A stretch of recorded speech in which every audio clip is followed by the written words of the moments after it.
She spent her whole life learning to disappear, until the one man who could have crushed her with a single hand turned out to be the only one who ever truly saw her. What happens when a woman who has made herself invisible her entire life suddenly finds herself standing in the shadow of a man so large, so powerful, he makes the whole town go quiet? And yet his first words to her are the gentlest she has ever heard? Stay with me until the very end of this story. Hit that like button and drop a comment telling me what city you're watching from. I want to see just how far this story travels. The dress had to be perfect. Cecilia Hartwell told herself that every morning when the pale desert light crept through the single window of her shop and fell across the work table where her hands had already been moving for an hour, the stitches had to be even, the hem had to hang straight, the collar had to lie flat without a single ripple, not because anyone in Silver Mesa was paying close enough attention to notice, but because Cecilia was. Because when everything else in her life had taught her that she could be overlooked, forgotten, stepped around like a stone in the road, the only thing that pushed back against that lesson was the small, insistent voice that said, "At least the work can be right." She was 31 years old. She had a shop that measured 14 feet wide and 18 feet deep, with bolts of cotton and wool stacked against the back wall, a potbelly stove that she nursed through cold desert mornings, and a wooden sign above the door that read, "Hartwell's Seamstress," and alterations in letters she had painted herself. It was the first thing in her life she had ever put her name on. Silver Mesa was not a beautiful town, sitting at the edge of the Arizona Territory like something the land had reluctantly agreed to tolerate. It was a collection of sun-bleached buildings pressed together along a single main street that turned to mud in the rain and to cracked clay in the dry season, which was most of the year. The mountain range to the east caught the morning light and turned a deep amber color that sometimes made Cecilia stop and stare. But the town itself offered no such beauty. It offered dust, commerce, occasional violence, and the kind of frontier pragmatism that had little patience for anything that couldn't be traded or consumed. She had arrived 2 years ago with $43, a sewing kit that had belonged to her mother, and the specific, hollow feeling of a woman who has just buried the last obligation her life placed upon her. Her husband, Thomas Hartwell, had been a quiet man. That was how she had described him to the few people who asked, quiet. And she meant it without cruelty. Thomas had worked behind the counter of his family's dry goods store in Abilene, Kansas, and he had spoken in a measured, unhurried way that never raised itself above the level of polite conversation. He had never shouted at her. He had never struck her. He had never demanded anything dramatic or difficult from her. What he had done, without either of them quite realizing it, was ask nothing of her at all. Not her opinions, not her laughter, not her grief, not her dreams. And in the absence of those requests, Cecilia had slowly learned to offer nothing. Their house had been clean and quiet. Their evenings had passed in silence. Their marriage had been, in the most precise sense of the word, nothing. She did not miss him the way she thought she should. She missed the structure of having somewhere to be and someone to cook for. She missed the routine. What she did not miss was Thomas himself, and that realization, arriving on the third night after his burial, while she sat in the kitchen eating supper alone, had frightened her more than his absence. If I do not miss him, she had thought, then who have I been for the last 8 years? She had not been able to answer that question in Abilene. The town was too familiar, too full of people who knew her as Thomas's wife, who looked at her with a practiced sympathy that asked nothing in return, who assumed that a widow of 31 would naturally fold herself into the nearest available role, her mother's household, her sister-in-law's extra room, the church sewing circle, and simply continue being small. So she had sold the house, packed her sewing kit, and pointed herself west because west was where people went when they needed to stop being what they had always been. She had not known what she was looking for. She still wasn't sure she had found it. But Silver Mesa had taken her money for a lease on the little shop, and the women of the town had needed someone to let out seams and hem skirts, and so she had stayed. The morning that changed everything began the way most mornings did. Cecilia had been awake since before the sun, working by lamplight on an alteration for Mrs. Patricia Doyle, the sheriff's wife, who had requested that her Sunday dress be taken in at the waist. It was meticulous work. The fabric was a fine teal wool that didn't forgive uneven tension. and Cecilia had been at it for nearly 2 hours by the time the sky outside her window shifted from black to the deep indigo of early morning. She was working on her second cup of coffee, which she made strong enough to stand a spoon in, when she heard the footsteps on the boardwalk outside. She did not look up from her stitching. People passed her window all morning on their way to the feed store and the saloon and the assay office. She had learned, in 2 years in Silver Mesa, to register sounds without responding to them, another habit she had developed long before this town. The footsteps stopped outside her door. She looked up then, because they were heavier than any footsteps she had heard before. Not loud, precisely. They were actually quite deliberate, quite controlled, but heavy, in the way that suggested a person of extraordinary size. The floorboards of the boardwalk creaked under a weight they had not been built to accommodate. The door opened. Cecilia Hartwell had a habit, when strangers entered, of taking a single breath and holding it for just a moment while she assessed the situation. It was not a conscious practice. It was the habit of a woman who had learned early that the moment a door opened, the world could change. Her father had taught her that. Thomas, in his passivity, had confirmed it. She took that breath, and then she forgot to let it go. The man who came through her door had to duck his head to clear the frame. He was not merely tall. Tall was a word she knew, had seen applied to men of 6 feet who carried themselves with a rangy Western ease. This man was something else entirely. He stood, when he straightened inside her shop, at a height that brought the top of his head to within a few inches of the ceiling beams. He was broad in proportion to his height. His shoulders spanned a width that made the door frame look modest, and his arms, hanging at his sides, were thick with a muscle that spoke not of vanity, but of a lifetime of physical labor and genuine physical power. His hands were enormous. She noticed that first and tried not to keep noticing it. He was Apache, she could see. His face had strong, angular features. His hair was dark and worn to his jaw, and his skin was a deep, warm brown that held the kind of color that only came from living outdoors in every season. He was wearing clothes she recognized as partly from the dry goods store and partly from somewhere else. A cotton shirt that strained at the shoulders, denim trousers that had been let out at some point and let out again, boots that had been resoled more than once. His clothing, she noticed with the automatic professional eye she could not shut off, fit him very badly. Not because anyone had done poor work, because there was no one in the territory making clothes for a man his size. He stood in the center of her shop and looked at her. She realized she was still holding her breath. "Good morning," he said. His voice was low, not a whisper and not a rumble. Something in between, something that seemed to occupy the room without filling it with pressure, the way a large sound in an empty space can sometimes feel crowded, but a quiet sound in a small space can feel like it belongs. He spoke English with perfect clarity and no accent she could place. "Good morning," she said, and her voice came out smaller than she intended. She set down Mrs. Doyle's teal wool and stood up behind her work table. She was a small woman, 5 feet and 3 inches on a day when she stood straight, which she didn't always. And she had learned long ago that the act of standing was sometimes the only thing that helped. She stood. It did not help as much as usual.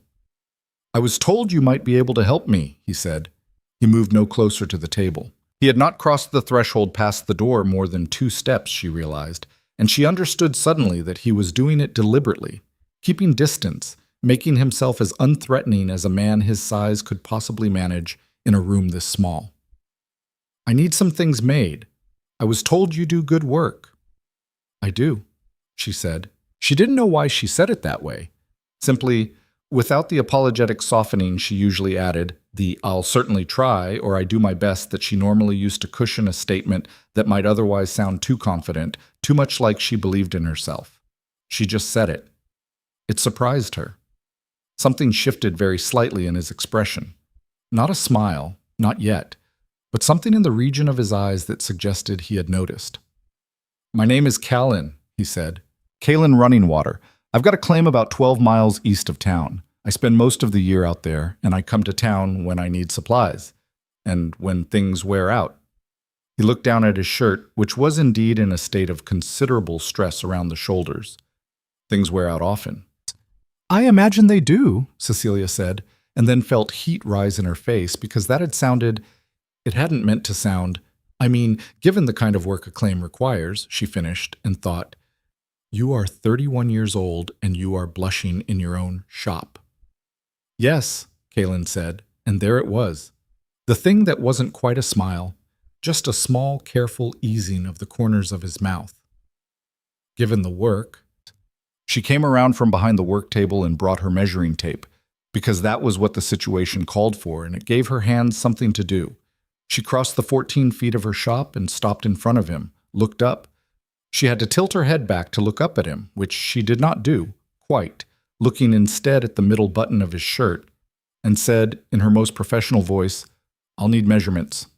"Of course," he said. She took a breath, stepped closer, and reached up to measure his shoulders. Her arms were not quite long enough. She stepped back, went to her work table, brought her step stool, stood on it, and tried again. She heard nothing from him during any of this. He stood completely still, with a patience and a stillness that she associated with people who had spent a great deal of time outdoors, where stillness was either a skill or a survival tactic. She measured his shoulders, his chest, his arms, his wrists, those enormous wrists, his neck. She wrote everything down in the small notebook she kept for this purpose. When she had the numbers she needed, she stepped down from the stool and looked at her notes and said, almost to herself, "I'll need to order additional fabric." "I can pay for it," he said immediately, "whatever it costs." "I wasn't," she began. "I know you weren't asking," he said, and there was a gentleness in it that caught her off guard. "I was just saying. Some people hesitate to tell me when things cost more. I'd rather know." She looked up at him then, really looked, for the first time since he had walked in. His eyes were dark brown, almost black, and entirely steady. He was looking at her with an expression she could not immediately categorize. Direct without being aggressive, attentive without being demanding. He was looking at her, she realized slowly, the way people looked at things they found genuinely interesting. "2 shirts to start," she said, "and we can see about trousers once I've got the fabric in." "That's fine," he said. He reached into his pocket and set some bills on the work table, more than she would have quoted as a deposit. "For the inconvenience of the special order." She looked at the money. She looked at him. "That's too much," she said. "It's the inconvenience fee," he said simply, and picked up his hat from where he had set it on the edge of her table and moved toward the door. At the threshold, he turned back, ducking his head just slightly, and said, "I'll come back in 2 weeks." "2 weeks?" she agreed. She listened to his footsteps on the boardwalk, heavy, deliberate, unhurried, until they faded down the street. Then she sat down on her step stool, looked at the money on the table, and thought, well, she did not tell anyone about the commission. That was not unusual. She kept most of her clients' business private, the way a seamstress was supposed to, but the silence she kept about Kalen Running Water was a different kind of silence. It was the silence of a woman who has encountered something she doesn't yet have words for and is waiting to see what shape it takes. In the 2 weeks before he returned, she heard things. Silver Mesa was a town of about 400 souls, and like all small towns, it ran on information, or what passed for information, the half-true and the assumed and the told and retold until it changed. About Kalen Running Water, the town's information was confident and largely unflattering. He had worked the claim east of town for 6 years alone. He came to town once a month, sometimes less. He didn't drink at the saloon, and he didn't join in the card games, and he didn't attend church on Sundays, and he didn't make conversation in the street beyond what was necessary. He was Apache and enormous, and kept to himself. And in Silver Mesa, those 3 facts combined into a single story that the town told about him without much consideration for whether it was accurate. Unfriendly, people said. Strange, people said. Best to leave well enough alone, people said. Cecilia, cutting fabric at her work table on the 7th day after his visit, thought about the way he had said, "I'd rather know," when she had mentioned the fabric cost, and thought, that doesn't sound like someone strange. That sounds like someone direct. She ordered good cotton for the shirts, a heavy weave fabric that would stand up to hard work, and a dark indigo denim for the trousers she was already planning, even though he hadn't asked for them yet. She cut the shirt pieces with care and spent more time than she usually would fitting the shoulder seams, because getting the shoulder seams right was the whole architecture of a shirt, and she wanted his to fit properly. He had spent years, she could tell, in shirts that didn't fit. She didn't want to add to the collection. It was not, she told herself, because she was looking forward to seeing him. It was because the work deserved to be right. Tacit. He came back on the 15th day, not the 14th, and he came in the late afternoon when the desert light outside was going gold, and the inside of her shop was warm with it. She had the first shirt ready. She handed it to him and watched, professionally, as he held it up and examined her stitching. "Try it on," she said. "I need to see the fit." He looked at her for a moment, and she remembered, belatedly, that trying on a shirt required removing the shirt you were wearing, and she was a woman alone in a small shop, but he simply nodded, set his hat on the table, and unbuttoned his worn shirt, and Cecilia looked very carefully at the collar she was supposed to be straightening on the shirt rack and thought, professional. This is entirely professional. She heard the rustle of fabric and turned back around. The shirt fit. That was the first thing she noticed, with the professional satisfaction of someone who had done good work and knew it. The shoulder seams sat exactly where they were supposed to. The chest had room to move without excess. The cuffs reached his wrists rather than stopping mid-forearm the way his old shirt had. It fit. On a man his size, in clothes that had always been wrong, a shirt that simply fit transformed something. "Better," he said, looking down at himself. "Much better," she agreed. "Turn around." He turned.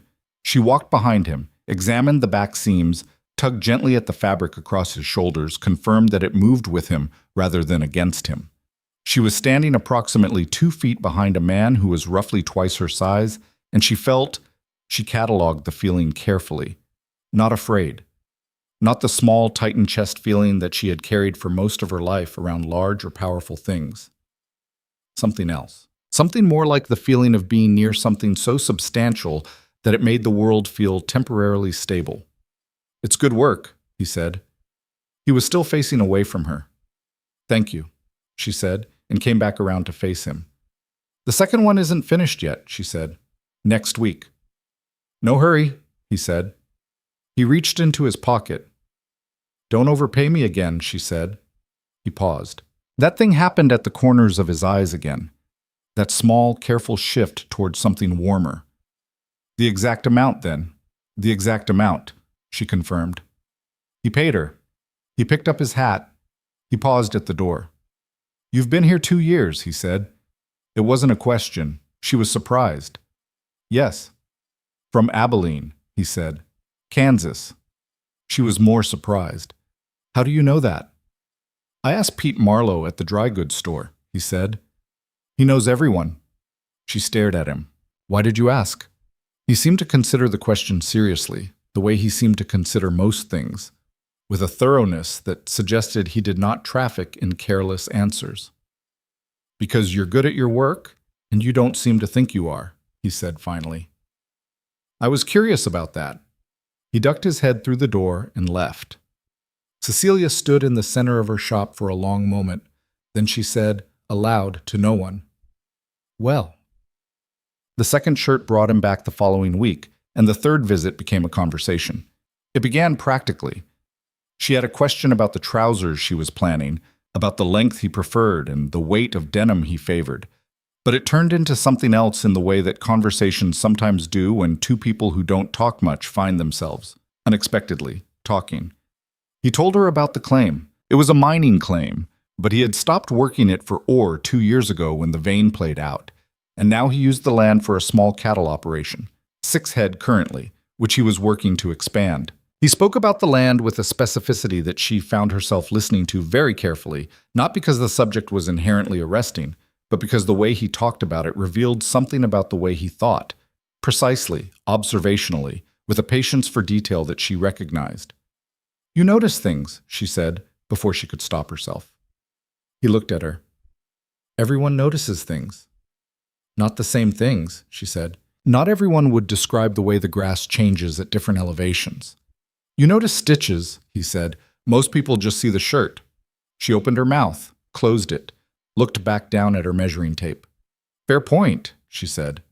He stayed for 40 minutes that visit, which was longer than any client stayed. She didn't notice the time passing, which was something that had not happened to her in years, the sense that a conversation had moved quickly enough that its duration surprised her. After he left, she looked at the 2 shirts he'd taken with him and thought, he asked about me. He asked Pete Marlowe about me. She was not sure what to do with that information, so she put it away in the part of herself where she kept things she wasn't ready to look at directly, and went back to Mrs. Doyle's teal wool. Bullshit! Through the autumn months, he came back. Not every week, but often enough that Cecilia began to find herself, on the days she thought he might come, straightening the shop a little more carefully. She told herself it was good professional practice. She told herself it was just the order. He had asked for winter gear, too, a heavy canvas coat that would take weeks to complete, and that she needed to consult with clients on large commissions. Both of these things were true. Neither of them was the whole truth. The whole truth was that Kaylin Runningwater talked to her like she had something worth hearing, not in the way that some men talk to women, with a flattery that was really just a mirror, but in the way that people talk to someone whose opinion they actually wanted. He asked her what she thought about things. He disagreed with her sometimes, calmly and without malice. He remembered what she had said in the previous visit and asked follow-up questions, the way someone would if they had been thinking about it afterward. She had not been talked to like that in 31 years. She was not sure she had ever been talked to like that. In November, when a cold front rolled down from the mountains and turned the desert overnight from hot to bitter, he came into the shop blowing on his hands, and she made him coffee without asking, and he accepted it without making a fuss. And they sat on either side of her work table with the stove going between them and talked for 2 hours about things that had nothing to do with clothing. He told her about growing up in two worlds: his Apache mother's family in the territory, his Anglo father's world of commerce and contracts, the discomfort of belonging entirely to neither. She told him about Abilene and her father and Thomas, and the feeling of moving through her own life like a guest in a house where she had never been formally invited. She had not meant to tell him any of that. It came out the way things come out when you have been holding them for a long time, and someone sits across from you and listens like they mean it. He was quiet for a moment after she finished. He was looking at his coffee cup. "You said the shop was the first thing you ever put your name on," he said. She nodded. "Does it feel like yours yet?" She thought about it, really thought. "Some days," she said. "Most days I'm still surprised it's here." "That will change," he said. "You sound certain." "I am," he said. He looked up at her. "You're not the kind of person who stays invisible when the world gives her room." She looked at him across the work table, across the steam from their coffee cups, across the warm amber light of the potbelly stove. "You don't know me that well," she said softly. "I know you better than you think," he said. "And I suspect you know yourself less well than you think." She looked away first, but she kept thinking about it for a long time after he had gone. December brought 3 major snowstorms to the territory and business to Cecilia's shop, as the people of Silver Mesa discovered that their winter clothes had not survived the summer storage. She was busy enough that she had less time to think, which should have helped with the particular problem she had been having since November, the problem of noticing more and more the sound of Kaylin's footsteps on the boardwalk, the way a room seemed to acquire a new quality of presence when he was in it, the fact that she had started thinking of things she wanted to tell him. That last one was the most alarming. She had never, not in 8 years of marriage, not in 31 years of life, had the experience of going through her day accumulating things she wanted to tell someone. She mentioned the mountain range to Lucy Alcott, who ran the hotel laundry, and Lucy said practically, "You're sweet on him, Cecilia." "I am not," Cecilia said. "You went pink saying his name," Lucy said. "I did not." "You're pink right now." Cecilia applied herself very carefully to the hem she was working on and said nothing. The truth, which she was beginning to find it harder to avoid looking at directly, was not simply that she was sweet on him. It was more complicated than that, and more frightening. She liked him. She respected him, which was different and in some ways more dangerous, because respect meant taking someone seriously, and taking someone seriously meant they could matter, and things that mattered could be lost. And underneath all of that, sitting at the very bottom of everything, was the fear. She had tried to examine it honestly in the long, quiet hours of the night when she lay awake in the small room above her shop. It was not fear of him. She was clear enough about that. She was not afraid of Kaylin Runningwater, but she was afraid of what standing next to him had started to make her feel about herself. He was enormous. That was simply a fact. He was physically the most powerful person she had ever been in the same room with, and when she stood beside him, which happened now with a naturalness that still startled her, the way their positions at the work table had gradually shifted until they stood side by side over a pattern rather than across from each other. She was acutely aware of her own smallness, not in the way she had felt small all her life, not the small of be quiet and take up less space and don't ask for much, but in a different way that she didn't yet have language for. Physically small, elementally, irreducibly small. Standing beside him was like standing beside a mountain, and she was aware in those moments that she was not fragile exactly, but delicate, finite, human in a specific particular way that she had never quite felt before. And sometimes in the small hours of December nights, she was afraid that he would notice. Not that he would use it against her. She had stopped thinking in those terms somewhere around October, when she had realized that Kale in Running Water had not done a single thing in 4 months of acquaintance that was designed to make her feel less. She was afraid of something she found it difficult to name, the fear of being seen fully, perhaps. The fear that when someone sees you completely, all of you, including the parts that are small and uncertain and not yet healed, they will decide the sum doesn't add up to enough. She had been not enough for Thomas without anyone saying so. She had been not enough for her father, who had said so.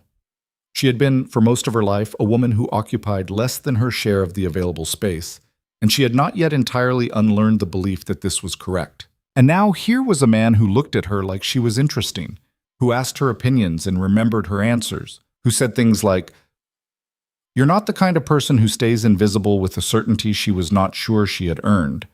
And she was terrified, in a way she couldn't fully explain, of the gap between what he seemed to see when he looked at her and what she saw when she looked at herself.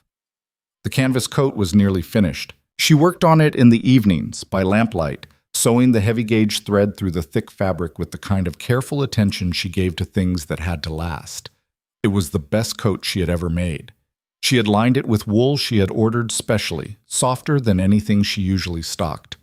When Kaylin came to collect it, she was going to say something. She hadn't decided yet exactly what. But she was going to say something because the alternative, letting this particular fear win the way all her other fears had won, letting herself become invisible again at the exact moment she had started, for the first time in her life, to feel like she might be worth seeing, seemed to her, in the cold, clear light of December, like the worst possible choice.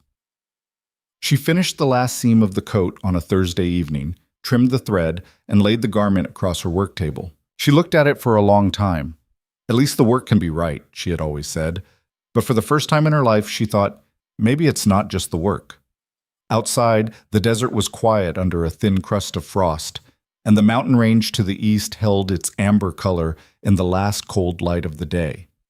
She went upstairs, made herself supper, and for the first time in as long as she could remember, ate it without thinking about how small the table was. The canvas coat hung on the rack by her work table for 4 days before Kaylin came to collect it. Cecilia had not expected to feel nervous about those 4 days. She had completed coats before, had handed over finished work dozens of times to clients who had paid and thanked her and walked out the door without incident.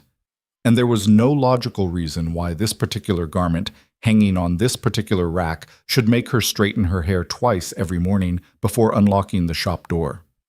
And yet, on the first day she told herself she was simply proud of the work, which was true. On the second day she told herself she was looking forward to seeing the coat on its proper form, because a seamstress always wanted to see her work worn by the person it was made for. On the third day, she stopped explaining herself and simply accepted that she was waiting.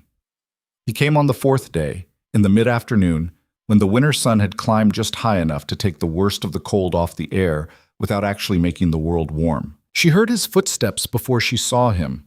She had learned to recognize them by now, that particular unhurried wait on the boardwalk, and she was standing at her work table with her back deliberately turned when the door opened, because she had decided, sometime in the early hours of the previous night, that she was done arranging herself to receive people. "Afternoon," he said. "Afternoon," she said, and turned around. She had been right about the coat. She was right about it the moment he put it on, right about the wool lining, right about the cut across the shoulders, right about the length, which she had made long enough to be genuinely protective without being so long as to catch on things. On a man his size, in a coat that actually fit, the effect was something she hadn't quite anticipated. He looked, standing in the center of her small shop in the winter afternoon light, like he had walked straight out of the landscape itself, like something the territory had made and the town had only borrowed. "Well," he said, looking down at himself, then at her, "this is something else entirely." "It'll hold up," she said. "The seam allowance on the shoulders is double what I'd normally use. Given—" She gestured at his general dimensions with her measuring tape, which was still in her hand. "Given everything." "Given everything," he agreed, and the corners of his eyes did the thing she had been cataloging since October, that shift, that small warmth, and she looked back at her work table. "I owe you more than what we agreed," he said. "This took longer than a standard coat." "We agreed on a price," she said. "Cecilia." She looked up.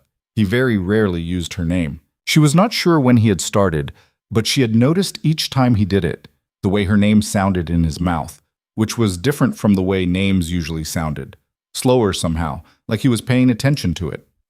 "We agreed on a price," she said again, but more quietly. "Then let me bring firewood next time," he said. "Your stove is working harder than it should be. I noticed the woodpile outside is low." She opened her mouth to refuse on principle and then thought about the woodpile, which was in fact lower than she would have liked, and about the cost of having wood delivered from the yard on the north end of town, and said instead, "Fine, firewood." He paid her the agreed amount exactly, and she thought she saw something like approval in his expression as she took it. He did not leave. He stood in the center of her shop. She had stopped really noticing how much of the center he occupied, which was something that had happened so gradually she couldn't pinpoint when, and seemed to be considering something. She waited. She had learned over the past months that Kalen Runningwater was a man who spoke when he was ready and not before, and that waiting for him to be ready was not the same as being ignored. It was, she had come to understand, the opposite. It meant he was taking the thing seriously enough to find the right words. "My cousin's wife is expecting a child in February," he said finally. "She's been living in a camp about 30 miles north. She'd like to come to town for the last few weeks before the birth, but she doesn't have anyone here." "What does she need?" Cecilia asked. "A place to stay. Maybe some help with things she'll need for the baby." He paused. "I told her I might know someone." Cecilia looked at him. "You told her about me?" "I told her you were the best seamstress in the territory and a decent person," he said. "Which is accurate." She was quiet for a moment. "When will she arrive?" "Mid-January, if the weather holds." "Tell her she can stay in my back room," Cecilia said. "It's not large, but it's warm. And I can make things for the baby." She hesitated. "What's her name?" "Adayeze," he said. "She's Kalen's cousin through his mother's side. Her husband works the cattle route, and he'll be back for the birth." "Adayeze," Cecilia repeated, trying the word carefully. "It means the daughter of a king," he said, in her mother's language. "That's a heavy name to carry." "She carries it well," he said. He was watching her with that particular quality of attention she still hadn't gotten used to. "You didn't hesitate." "About what?" "Offering the room." She considered that. "She's going to have a baby," she said. "Why would I hesitate?" He was quiet for a moment. "Some people would have reasons," he said. She understood what he meant, the particular set of reasons that Silver Mesa, like most frontier towns, kept close at hand when the question of who deserved assistance involved someone like Adayeze or someone like Kalen. She had heard those reasons offered by some of the women who brought their mending to her shop. She had not offered them herself, and she was not going to start. "Well," she said, "I don't." He picked up his hat from the work table. He paused at the door. He always paused at the door, she had noticed, as if leaving was something he did deliberately rather than simply. "Thank you," he said, "for the coat, and for Adayeze." "The coat is good work," she said. "Adayeze is just the right thing to do." He nodded once, ducked his head through the frame, and was gone. Cecilia stood at her work table for a moment, thinking. Then she went to the storeroom and began calculating how much flannel she would need for an infant's layette.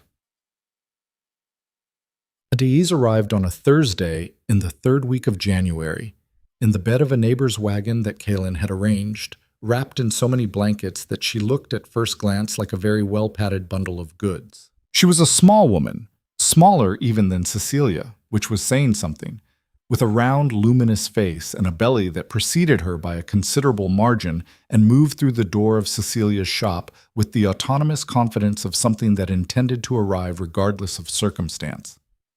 "You are Cecilia," she said. It was not quite a question.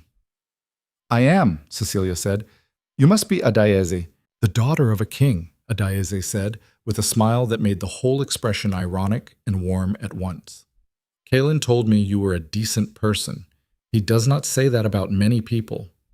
"He told me you were coming," Cecilia said. "Come in. Let me take those blankets." They were strangers. They became something else with a speed that surprised Cecilia, who had not made friends easily or often in her life and had not expected at 31 to start. But Adayeze was a person who moved through the world with a frankness and a warmth that made formality feel unnecessary, and she had opinions about almost everything and expressed them without apology, and she laughed easily and often and cried sometimes without embarrassment. And within 3 days of her arrival, Cecilia's back room had become the warmest part of the building in a way that had nothing to do with the stove. They talked while Cecilia sewed. Adayeze was not idle herself. She was making things for the baby by hand, tiny garments and wrappings that she worked with the skills Cecilia respected. And the shop in the evenings became a place of two women doing work together, which had its own particular rhythm that Cecilia had not known she was missing. "Tell me how you met Kalen," Adayeze said on the fourth evening, not looking up from her stitching. "He came in for shirts," Cecilia said. "His clothes didn't fit." His clothes never fit," Adayeze said. "He has worn ill-fitting clothes his entire life. He never seemed to mind." "He minded," Cecilia said. "He just didn't have an alternative." Adayeze looked up at her. "He comes to town more often now than he used to," she said. Cecilia kept her eyes on her work. "He has a larger order." "Yes," Adayeze said. "He does." There was a warmth in her voice that Cecilia did not address directly. "He talks about you," Adayeze said after a moment, "when he visits the camp. He mentioned the woman who ran the sewing shop, and then he mentioned her the next time and the time after that." "What does he say?" Cecilia asked, and immediately wished she hadn't. Adayeze smiled at her fabric. "He says you're interesting, that you notice things, that you're better at your work than you seem to think." She paused. "He said, the last time that you seemed like someone who had been asked to be less than herself for so long she had almost agreed." Cecilia set down her scissors. She looked at the stove. "That's very perceptive," she said after a moment. "He is very perceptive," Adayeze said. "He has always been. His mother's people say he was born watching." "That can be an uncomfortable thing to be around," Cecilia said. "It can," Adayeze agreed, "or it can be a relief when the watching is kind." She looked up. "Is it? With him?" Cecilia picked her scissors back up. "Yes," she said, "it is." Adayeze nodded once and returned to her stitching and did not press further, which Cecilia thought was one of the more generous things anyone had done for her in quite a while. Kalen came by the shop twice in the 2 weeks after Adayeze's arrival, and both times the quality of the shop was different in a way Cecilia struggled to identify precisely. It was fuller, somehow. Not just because Adayeze was present, though she was, large and warm and filling the back of the room with her presence and her opinions, but because the combination of the three of them in the small space had a particular feeling, like a room that has been used for its proper purpose after sitting empty for too long. The second time, Adayeze said something about a difficulty she was having with the lining of the baby's blanket, and Kalen and Cecilia both reached for it at the same moment. His hand came over hers on the fabric. He felt it and stilled immediately. She felt it and stilled a half-second later. Neither of them moved for just a moment. "I can look at it," Cecilia said. "Of course," he said, and his hand withdrew, and Adayeze examined the ceiling with an expression of complete and obvious innocence. Cecilia looked at the blanket. She made a small adjustment to the corner seam and handed it back to Adayeze, and did not look at Kalen, and when she finally did look at him, she found he was looking at her with an expression she couldn't fully read. Careful, and something underneath the careful that was less so. "I should get back," he said, "before the temperature drops." "Come for supper on Saturday," Adayeze said. "Cecilia makes coffee that could revive the dead, and I am going to make something worth eating. Don't argue."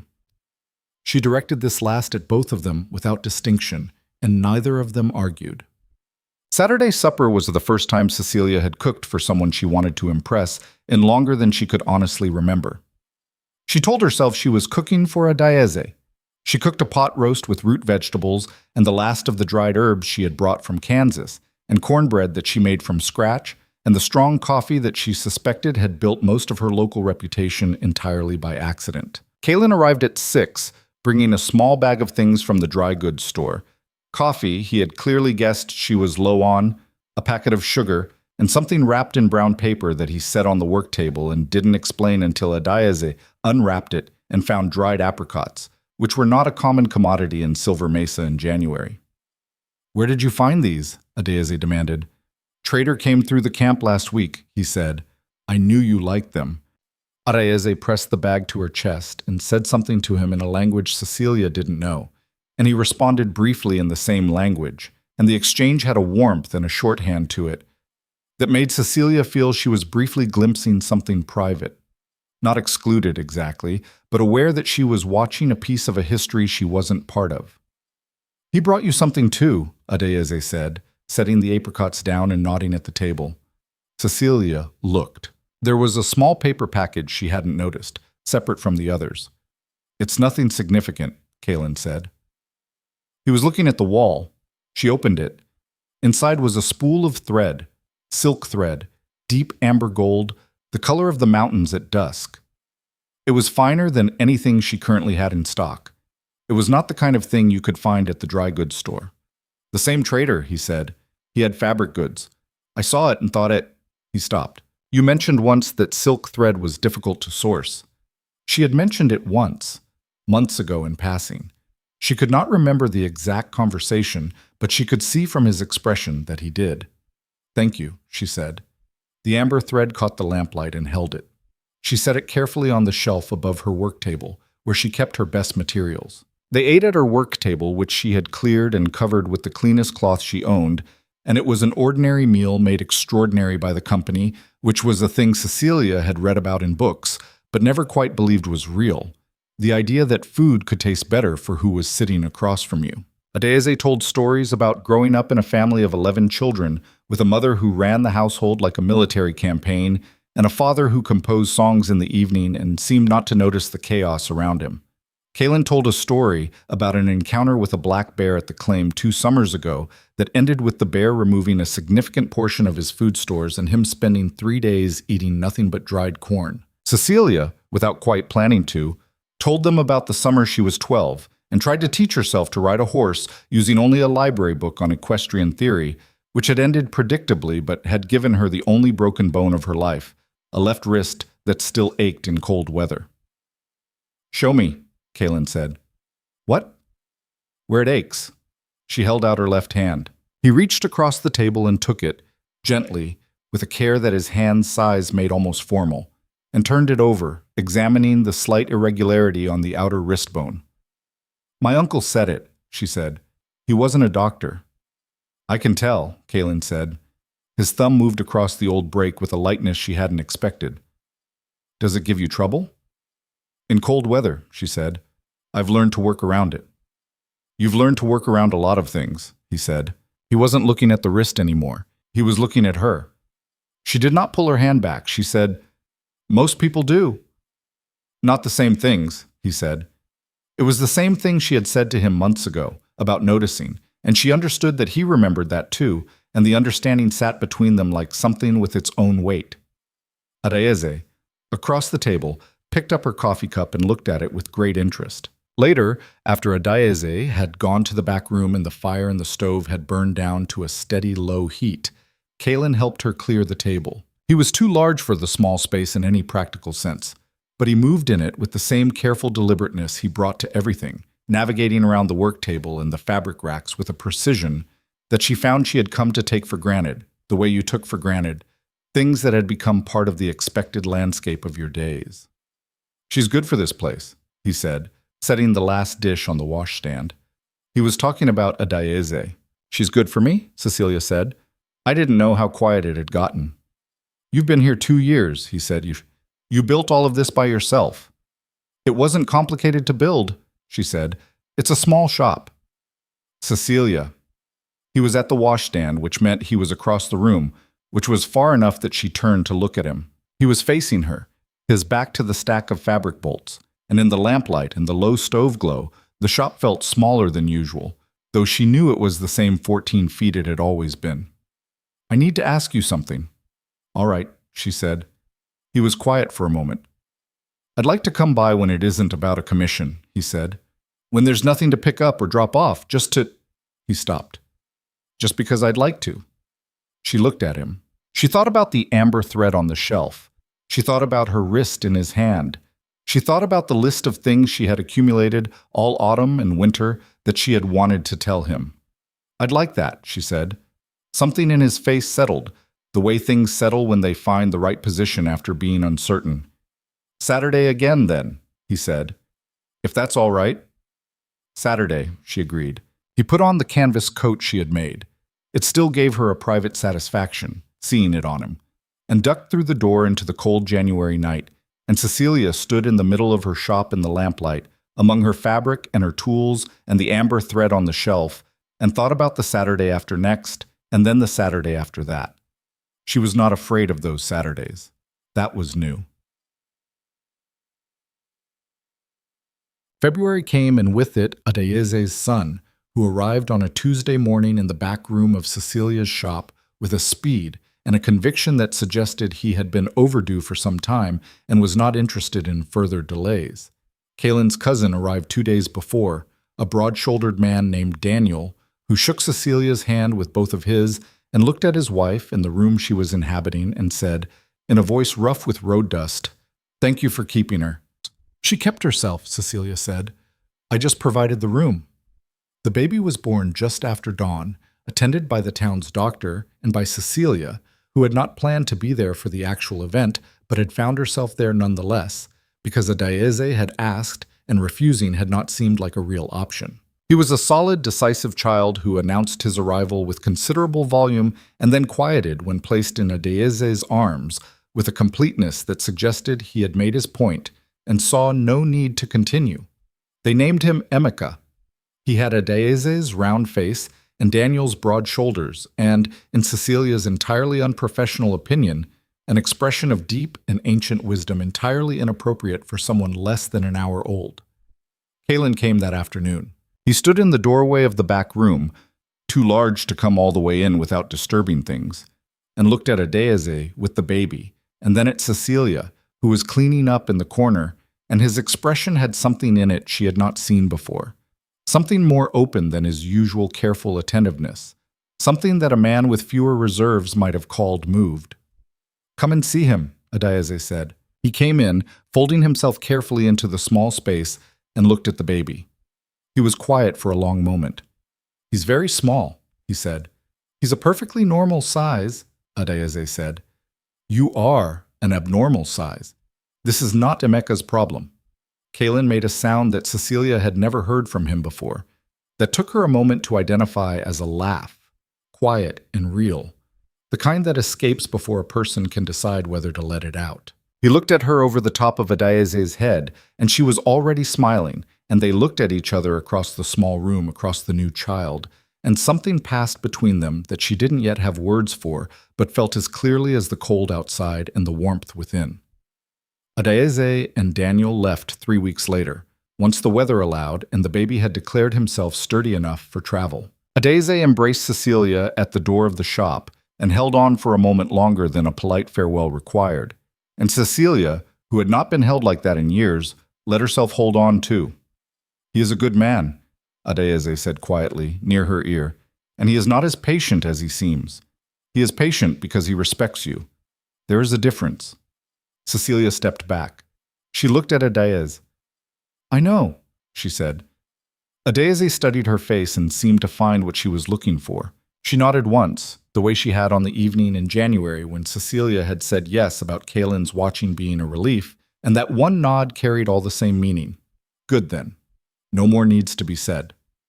The wagon moved down the street and turned at the end of town and was gone, and Cecilia stood in the doorway of her shop in the late February morning and watched it go. The shop behind her was quiet again. The back room was empty. The amber thread was still on the shelf. Saturday was 4 days away. She went inside, picked up her work, and for the first time in as long as she could remember, the quiet felt like something belonging to her rather than something left over after everyone else had gone. The Saturdays became a pattern, not a rigid one. Kalen was a practical man with a cattle operation 12 miles out and weather that didn't consult his preferences, and there were Saturdays in March when he didn't come because the creek crossing had flooded or a heifer had decided that a norther was the appropriate moment to go into labor. On those Saturdays, Cecilia told herself she wasn't waiting and worked through her order backlog with a focus that she was aware was slightly more deliberate than usual, and by Sunday morning had generally convinced herself that she was fine. But most Saturdays he came.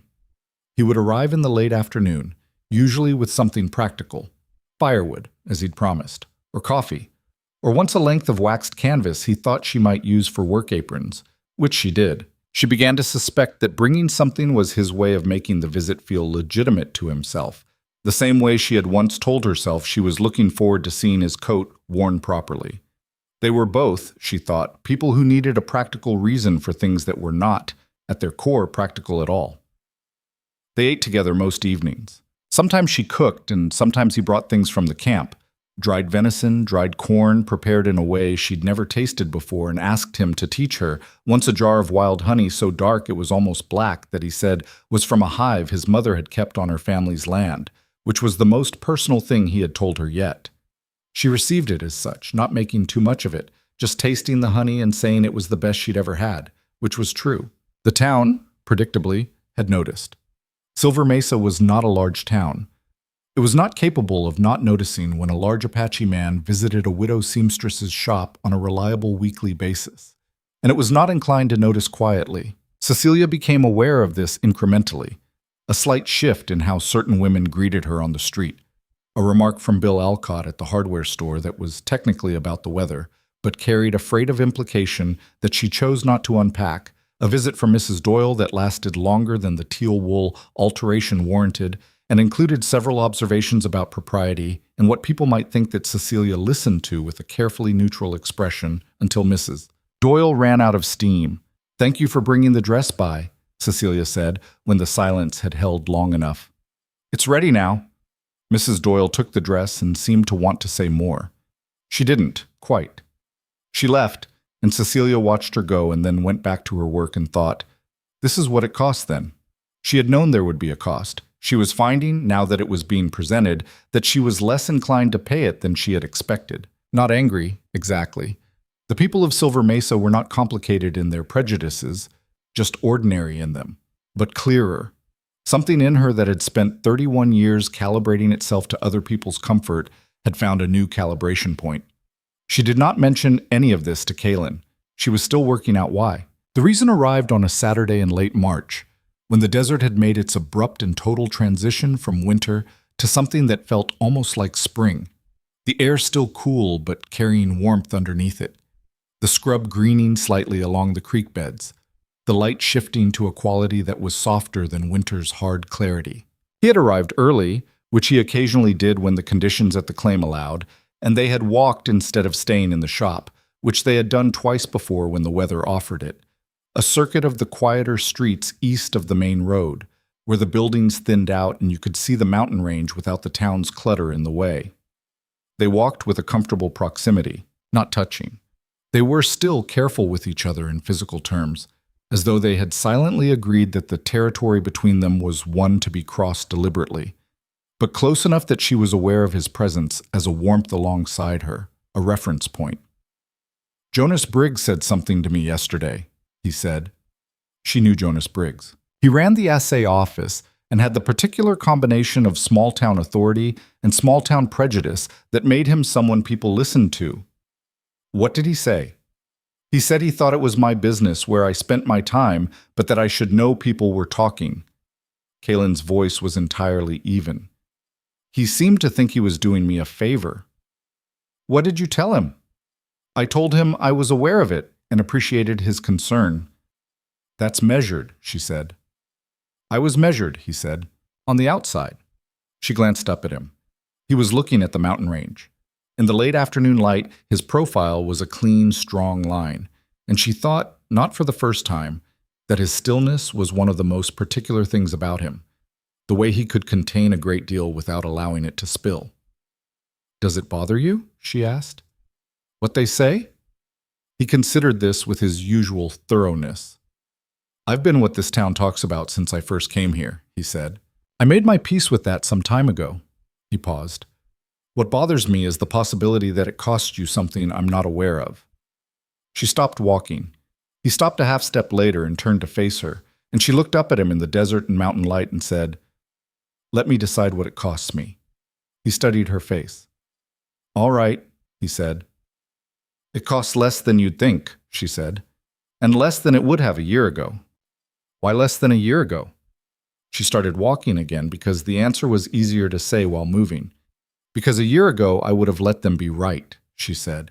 "I would have decided they had a point and found a way to make myself smaller than I already was. I'm less inclined to do that now." He walked beside her for a moment in silence. "What changed?" She thought about that. "I stopped being sure that small was safe," she said. He didn't respond immediately. He rarely did when she said something that mattered.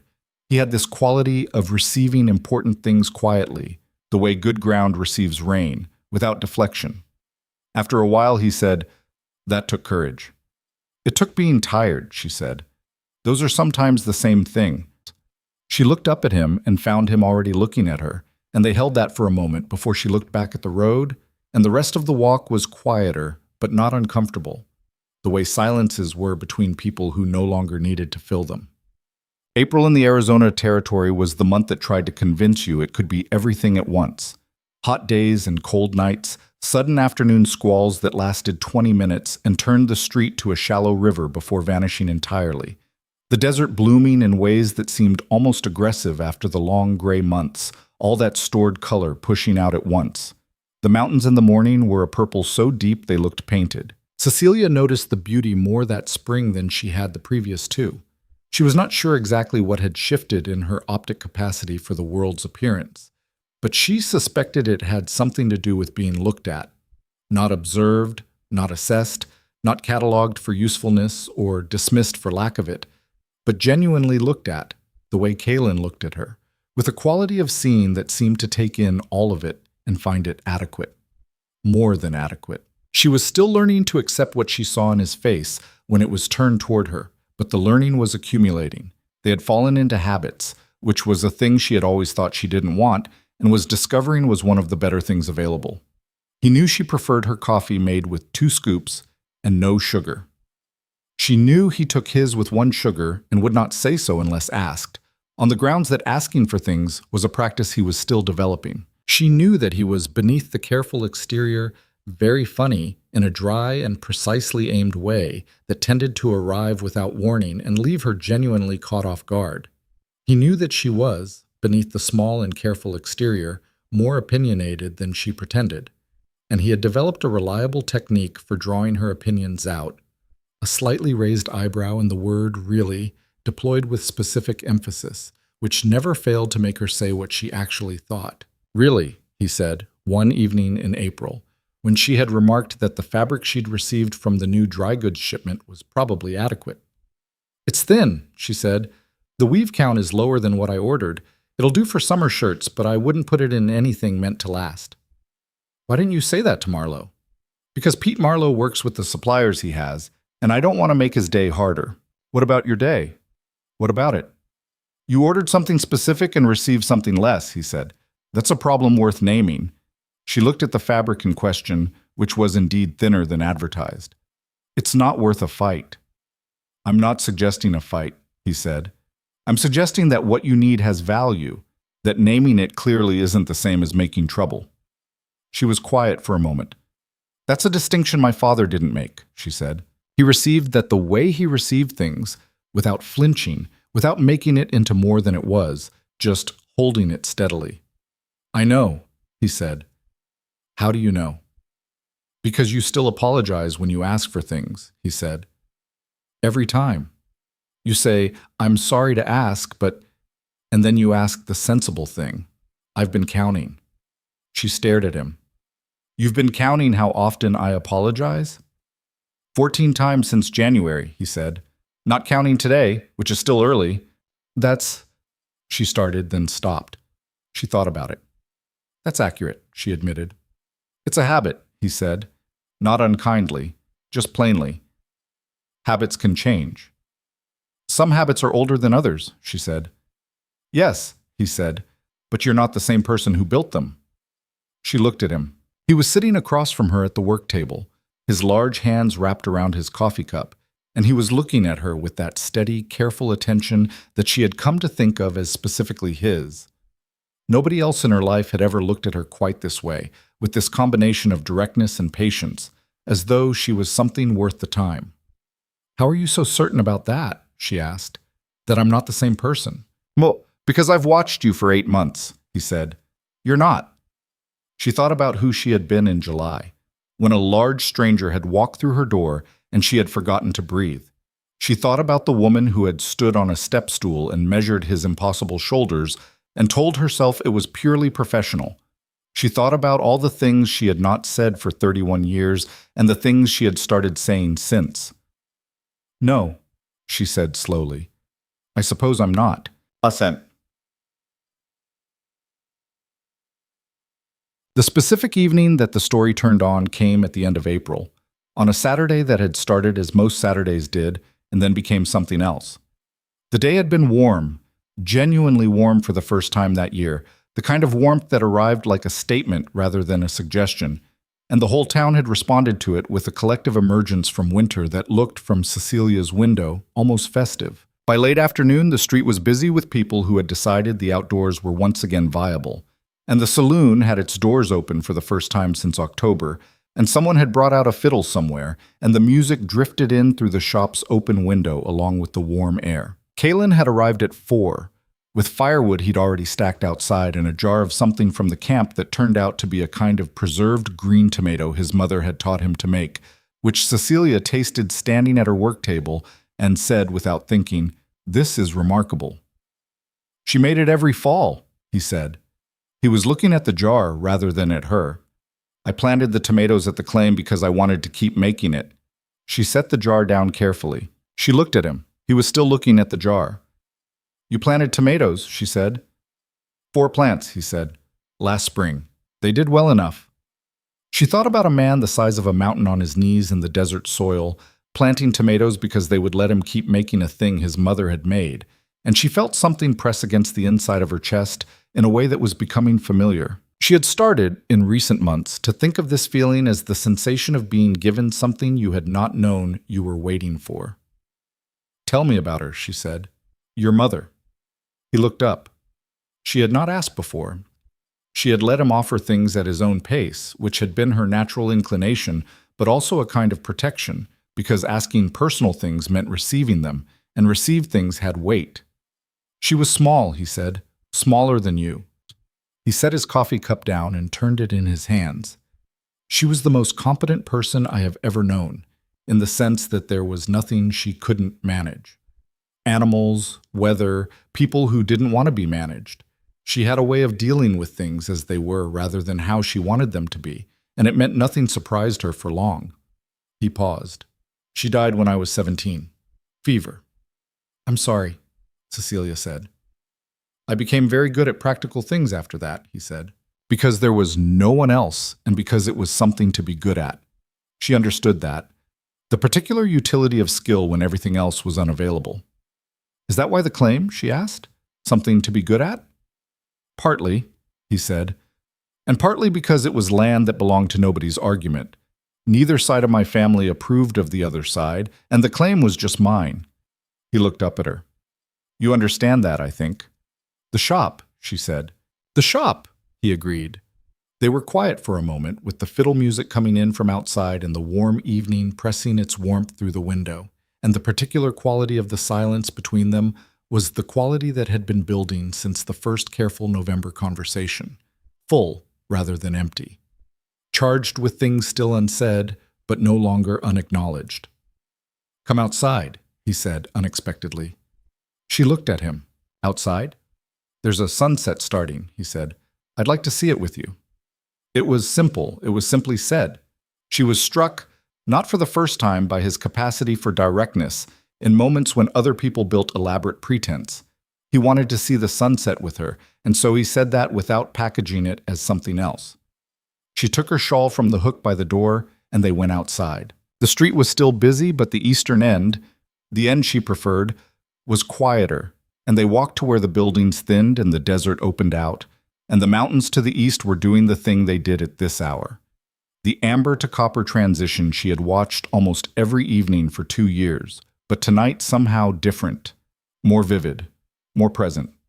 She was aware of him beside her, had been aware of him with a specific physical clarity for some months, but the awareness had been building that spring to something that was harder to think around. He was very close. Not touching, still. They had maintained that particular careful gap, but close enough that she could feel the warmth of him, which was a real and specific thing, like standing near something that held heat. "It's a good one tonight," she said. "Yes," he said. He was not looking at the mountains. She turned to look at him and found him looking at her, and the directness of it. He had always been direct, but this was different. This was more unguarded than she had seen before. Made something in her chest do a complicated thing, and she looked away first the way she always did, down at the ground, and felt the familiar old reflex arriving like a returning weather system. Small, quiet, don't ask, don't claim, don't be too much. "What just happened?" he said. It was not quite a question. She looked up. "You went away," he said. "You were here, and then something took you away. Where did you go?" She could have deflected. She had been deflecting for 31 years, and she was expert at it. She could have said nowhere, or "I was just thinking," or anything else that would have allowed the moment to pass and the evening to continue without the cost of honesty. She didn't. "I got frightened," she said. "Of what?" She looked at him, all of him, the impossible height, and the broad shoulders and the mountains behind him catching the last copper light, and she said the things she had been carrying since the previous autumn. "Of you. Not the way that sounds, not of what you might do." She stopped, tried again. "Of how small I feel standing next to you." He was very still. "I don't mean it as a criticism," she said quickly. "I know you can't help your size. That's not what I—" She stopped again. "I mean that when I stand next to you, I feel the gap between us so clearly, in every dimension, and I'm afraid that you'll feel it too, that you'll look at me and see how little I am, how little I take up, and wonder—" She felt the heat in her face and looked away again. "I've been told all my life that I'm not enough of something. My father thought I wasn't strong enough. Thomas didn't think about it one way or the other, which was its own answer. And I've spent 2 years trying to become a person who takes up her own space, and I'm getting there. I think I am. But when I stand next to you, I feel like a shadow next to a mountain, and I'm afraid that you'll finally notice." The desert was very quiet. The fiddle music from the saloon had stopped. The copper light on the mountains had deepened to a color for which she didn't have a name. She heard him move. His hand came under her chin. Careful. So careful, the way something that large can be careful in a way that is more deliberate than delicate things manage. And he tilted her face up until she was looking at him. "Look at me," he said. She looked.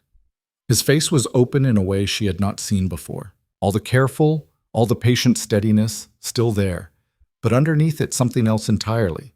Something that had been building since July of the previous year, and had, she understood now, never had anywhere to go except here. "I see you," he said. "I have been looking at you for 9 months, and I have not once seen a shadow." He paused. "I see a woman who built something out of nothing in a town that gave her no particular welcome and made it hold. I see a woman who opened her back room to a stranger because it was the right thing and then sat with her through a birth because she was asked. I see a woman who apologizes for existing in the same space as other people, and then, in the next breath, says something so precise and true that I find myself thinking about it for days afterward." Her eyes were stinging. She did not look away. "You feel things," he said. "You think you don't? But you do. Every room you're in, every conversation." He paused. "You feel—" He stopped. Started again, more quietly. "You fill things in me that have been empty for a long time." The last light on the mountains was going now, shifting from copper to something softer and more ambiguous, the sky behind the ranges turning a deep clear blue that came before the dark. "I don't feel like a shadow right now," she said. Her voice was not quite steady. "No," he said. "You don't." His thumb moved slightly at her jaw, and she understood that he was waiting, that he would wait, that this was who he was, a man who would wait as long as needed for the thing to be chosen freely rather than simply taken. She understood it. She was glad of it. She closed the last small distance between them herself, rising onto her toes, and when she kissed him, she felt his whole body exhale, a long, slow release of something held, and his hand moved from her chin to her face, cupping it with extraordinary gentleness, and she thought, this is what it is to be someone's first thought, not their afterthought. She thought it clearly, completely, for exactly one moment. Then she stopped thinking altogether. They stood there for some time while the sky continued its business of becoming night. When they finally stepped apart, it was natural rather than abrupt, the way things complete themselves rather than end. "I've been wanting to do that since November," he said. He sounded less measured than usual. She found she liked it. "November," she said. "That's specific." "The evening you told me about Abilene," he said, "and I realized you'd never had anyone hold what you said as though it mattered." He paused. "I wanted to be that. I didn't know how to say it." "You could have said it," she said. "You weren't ready to hear it," he said simply. In November. She thought about the woman who had sat across that coffee-lit work table in November, still half convinced she was fundamentally inadequate, still waiting to be found out. "No," she admitted. "I probably wasn't." "You're ready now," he said. "I'm ready now," she agreed. They walked back slowly, not because the distance required it, but because neither of them was in any particular hurry to put the evening behind them. The main street was quieter now, the worst of the Saturday crowd having moved indoors. A few people were still on the boardwalk, and Cecilia was aware of being seen, walking beside him, at this hour, with whatever was on her face that she currently lacked the ability to fully contain. She did not look for other people's reactions. She looked at the street ahead of her and at the mountains now barely visible against the darkening sky, and at Kalen walking beside her with his hands at his sides, and that quality about him of a man who has just put something down he was very tired of carrying. Lucy Alcott was on the boardwalk outside the hotel, and she looked at them, and then she looked at Cecilia, and her face opened in a smile of such uncomplicated warmth that Cecilia felt something at the back of her throat go soft. She nodded at Lucy. Lucy nodded back. At the shop door, Kalen stopped. He was going back to the claim tonight. The cattle required morning attention, and a 12-mile ride was not shorter in the dark. She knew his schedule. She had learned it the way she had learned everything about him, not by asking all at once, but by accumulating, the way the mountains accumulated snow, quietly, and over time, until there was quite a lot of it. "Saturday," she said. "Saturday," he said.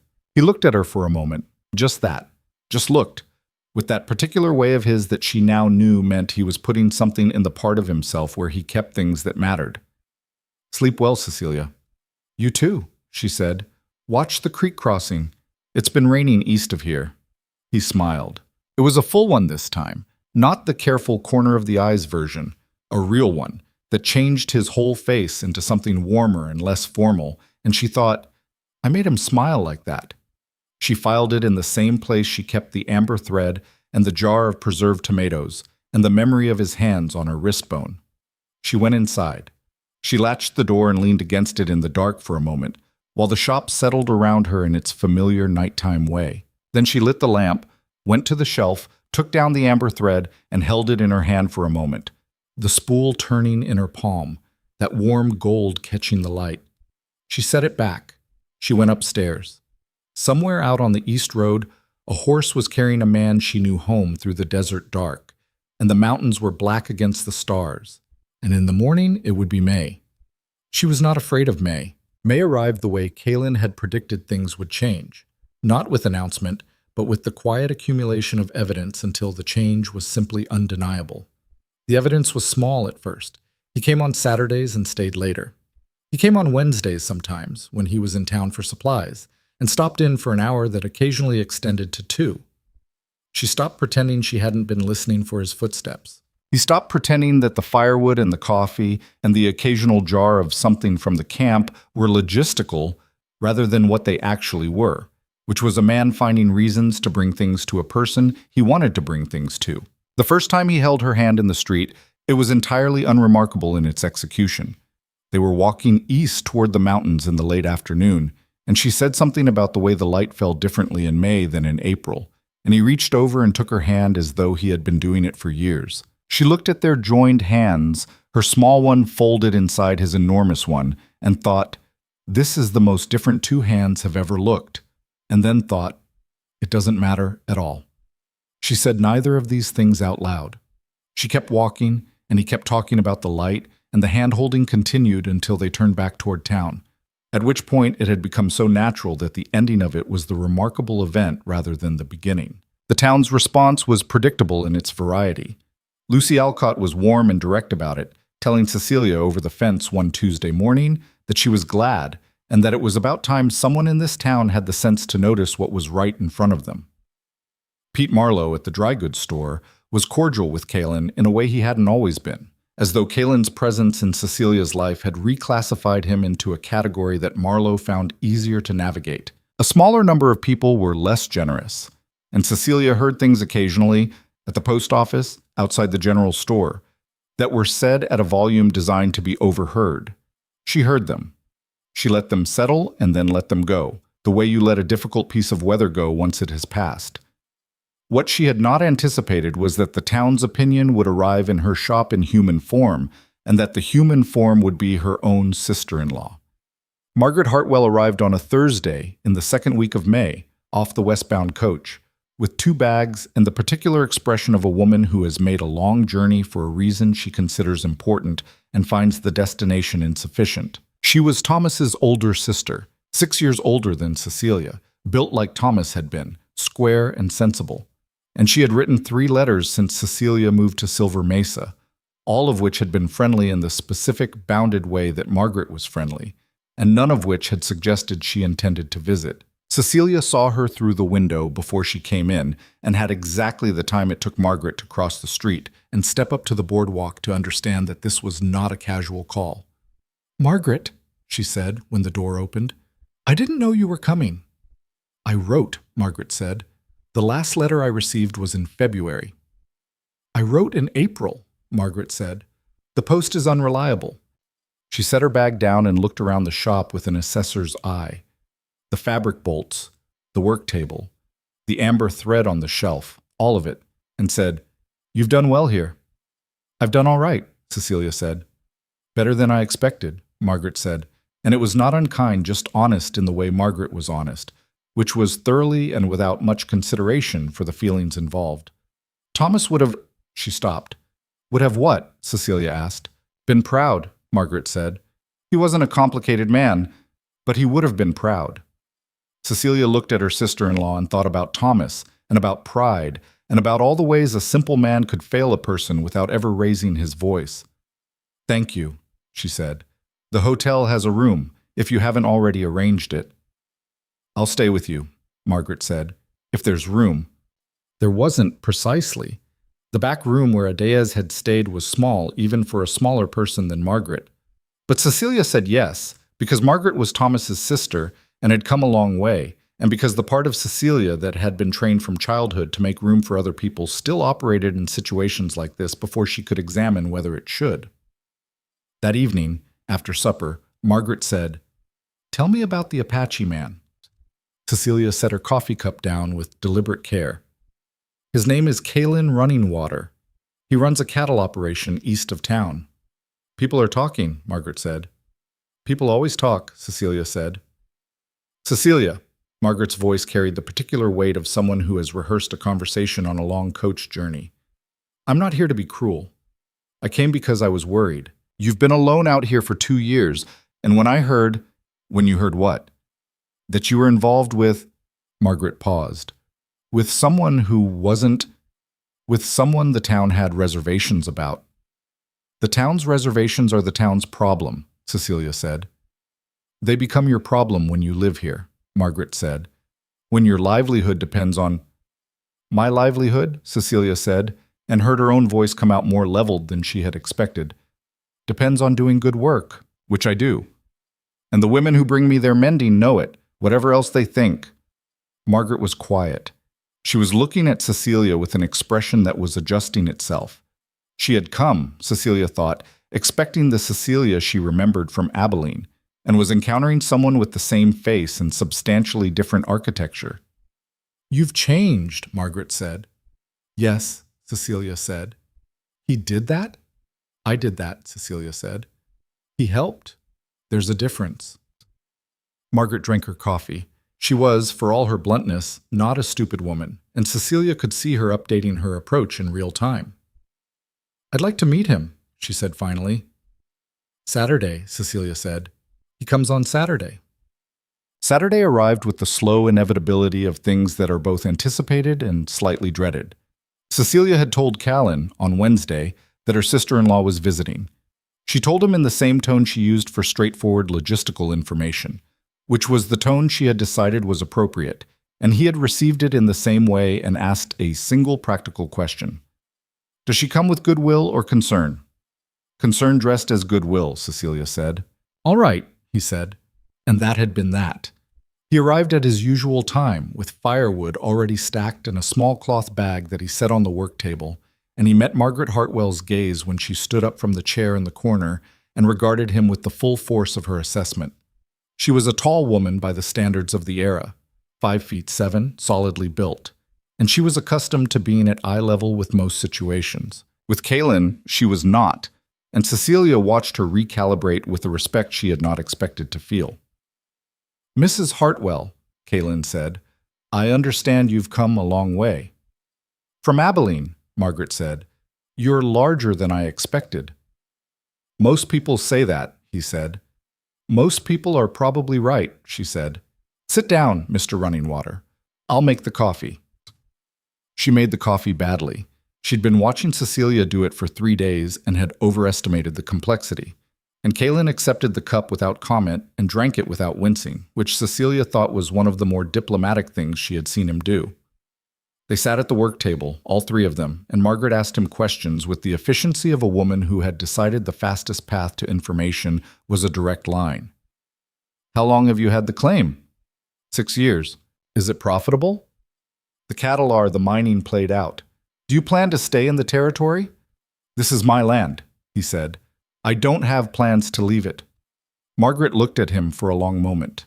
Then she looked at Cecilia. Then she looked back at him.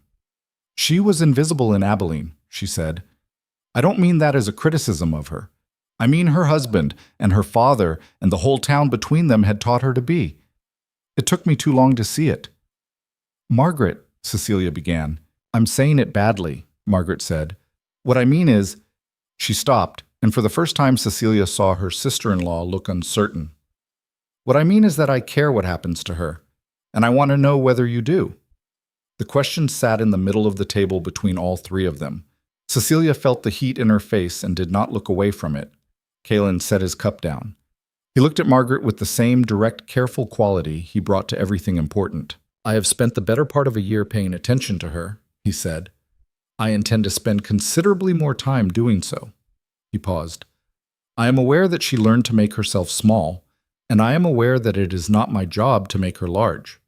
That is work she is doing herself and has been doing since before she knew me. What I can do is make sure that nothing I do asks her to go back. The shop was quiet. Outside, the street continued its Saturday business. Margaret looked at him for a long time. Then she picked up her bad coffee and drank it, and said, All right then. Margaret stayed 5 days. She and Cecilia talked in the evenings in a way they had not talked during the years of Thomas's marriage. More honestly, more carefully, with a mutual acknowledgement of the things that had been left unsaid during the Abilene years. Margaret had known, she admitted, that Thomas was not exactly right for Cecilia in the ways that mattered. She had not said anything because the marriage seemed stable, and the alternative, Cecilia alone, had seemed worse. It wasn't worse, Cecilia said. I know that now, Margaret said. On her last evening, Margaret asked to see the amber thread. Cecilia took it from the shelf and handed it over. and Margaret turned the spool in her hands and looked at the color, that warm gold, firelight in a thread. "This is very fine," Margaret said. "I know," Cecilia said. "I haven't used it yet." "What are you saving it for?" Cecilia thought about it. "Something worth using it on," she said. "I'll know when." Margaret handed it back and looked at her sister-in-law, and something in her face settled into a simpler, quieter expression. The expression of a person who has come a long way to be worried and has found, to their relief, that the worry was not necessary. "He looks at you," Margaret said, "like you're the only still point in a turning world." Cecilia put the amber thread back on the shelf. She looked at it for a moment. "Yes," she said. "He does." Margaret left on the Thursday coach. She stood on the boardwalk with her bags and turned to Cecilia and said, briskly and practically, and with exactly the amount of emotion a practical woman from Abilene permitted herself at a stage stop, "Write more often." "I will," Cecilia said. She watched the coach until it was a dust plume and then a memory, and then she went back inside and resumed her work. And the shop felt like itself again. Hers, familiar, carrying its own particular quality of peace. What? June brought heat, and with the heat, a decision Cecilia had been approaching for some time, in the slow, deliberate way she approached things that mattered. She had been to the claim once, in May, on a Sunday, when Kalen had said simply that he'd like her to see it, and she had said she'd like to see it too, and they had ridden out on a morning that was still cool, her on the roan mare she hired from the livery when she needed to go somewhere the town didn't reach. The claim was 12 miles of desert and canyon and gradual elevation, and when they arrived she understood immediately why he had stayed. It was beautiful in the way that serious things were beautiful. Not pretty, not decorative, but the beauty of something that was entirely and completely itself. The land rolled out to the mountain range in shapes that had been shaped by water and wind over spans of time that made human concerns seem pleasantly small. The cattle operation was modest but well made. Good fencing, a solid barn with a roof that showed care, a house that was small by Abilene standards but built to last, with a porch that faced east so you could see the mountains at dawn. She had stood on that porch while he made coffee inside and looked at the mountains going through their morning changes, gray to rose to amber, and thought, "This is the most beautiful thing I have ever stood in front of." He had come out with the coffee and stood beside her, and she had said so. "I thought you might feel that way," he said. "The first morning I woke up here, I stood on this porch for an hour and didn't do anything else." "How long ago was that?" 6 years, he said. "I was 24. I had $40 and a bad horse and the deed to land nobody else wanted." "Why didn't they want it?" "Too remote," he said. "Too dry most of the year. Too much of it belonging to the kind of terrain that doesn't yield easily." He looked at the mountains. "I didn't mind that." "No," she said. "You wouldn't." They drank their coffee in the morning quiet, and she had thought about what it meant that he had brought her here, to the first place he had ever put his own name on, to the thing he had built out of nothing for reasons that were entirely his own, and had understood that this was a specific kind of being given something, not a declaration, not a proposal, just an opening. "Here, this is where I actually live. I want you to see it." She had seen it. She had been thinking about it since. Now in June, she was thinking about it with a new specificity because in June, something had happened that made the future more concrete in a way that required decisions. Nora Tillman, who owned the building Cecilia leased for her shop, had come in on a Wednesday morning with the particular expression of a woman carrying uncomfortable news. She was a fair-dealing woman. She had always been fair with Cecilia. And she sat down in the chair by the window and said plainly that she had received an offer on the building from a man who wanted to open a second assay office on the street, and that the offer was good, and that she needed to know whether Cecilia wanted to exercise her right of first purchase before she accepted it. Cecilia asked the price. It was a fair price. It was also a price that was, when she tallied her savings carefully that evening at the work table, slightly beyond what she currently had. She sat with that number for a while. She thought about what the shop was, the first thing she had put her name on, the thing she had built, the thing that had stopped being just a place to survive in and had started being a place she genuinely inhabited. She thought about what it would mean to watch another person occupy it, to move her work table and her fabric bolts and her amber thread out of this particular space. She thought about the porch facing east and the mountains at dawn. She thought about the fact that she was in love with Kaylin Running Water, which she had known clearly since the evening in April, but had not yet said to anyone, including him, not because she was uncertain, but because she was still a person who tested the weight of things before she put her full self on them. On Saturday, she told him about Nora Tillman's offer. They were sitting at the work table after supper, the June evening coming through the open window with the smell of warm dust and something blooming on the desert that she had never been able to identify, something small and persistent that came with the heat. She laid out the facts plainly: the offer, the price, the amount she had, the gap. He listened without interrupting. When she finished, he was quiet for a moment. "What do you want to do?" he said. "I want to buy it," she said. "I want it to be mine.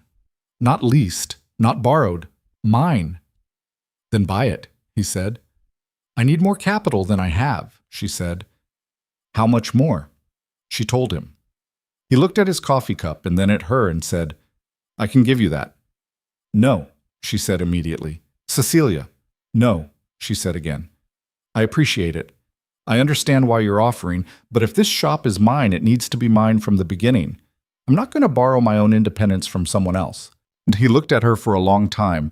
Then he said, "That's one of the most accurate things you've ever said about yourself." "I know," she said. "It's also inconvenient. What are the alternatives?" She had thought about this. "I can expand the order volume, take on wholesale work for the hotel and the livery. I've been asked and I've been putting it off because it seemed like too much. But if I hire the buyer girl to help me with the finish work, I can take on more." She paused. "And I can ask Nora for 6 weeks. I think she'll give me 6 weeks. Will it be enough?" "If it isn't, I'll find another way," she said. "But I think it will be." He was looking at her. "You've already worked this out," he said. "I've been thinking about it since Wednesday," she said. I needed to say it out loud to hear if it held up. "Does it?" "Yes," she said. "Then that's what you'll do," he said.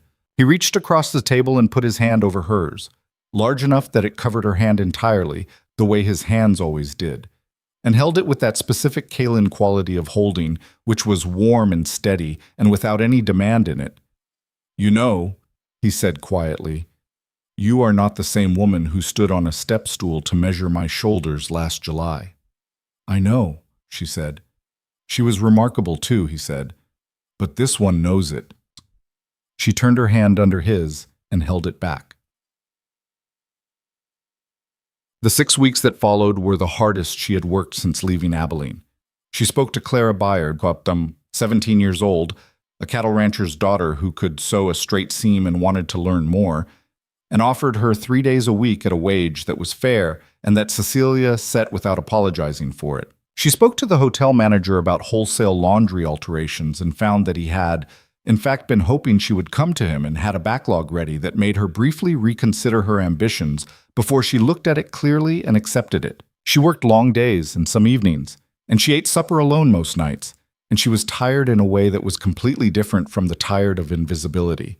It was the tired of a person who was building something, which had a quality of satisfaction underneath it that the other kind never did. Kaylin came on Saturdays as always, and on those evenings she put down the work because she had decided, quietly and without drama, that Saturdays were not for hotel linen alterations. Saturdays were for the porch she hadn't built yet, the mountains she hadn't put her name on yet, the life she was working toward rather than the one she was leaving behind. They talked, those Saturdays, with a new ease, an ease born from the April evening and from Margaret's visit and from all the accumulated Saturdays before, and from the fact that she had stopped waiting to be found out and had started simply being present. He told her things about the claim and the cattle and the slow work of building something on land that required patience to negotiate. She told him things about the business, about Clara, who was turning out to be talented and quick, about the hotel manager who was terrible at specifying what he wanted and had to be asked 4 questions before he gave useful answers. She told him, one Saturday in July, that she thought she was going to make it. "The purchase?" he said. "Yes," she said. "Nora will have her answer by the end of the month." He looked at her. With that look, the The one she had cataloged and stopped cataloging because it was simply the way he looked at her now, steadily and without reservation. "I never doubted it," he said. "I did," she said. "A little. At the beginning." "I know," he said, "but you kept going anyway." "That's just stubbornness," she said.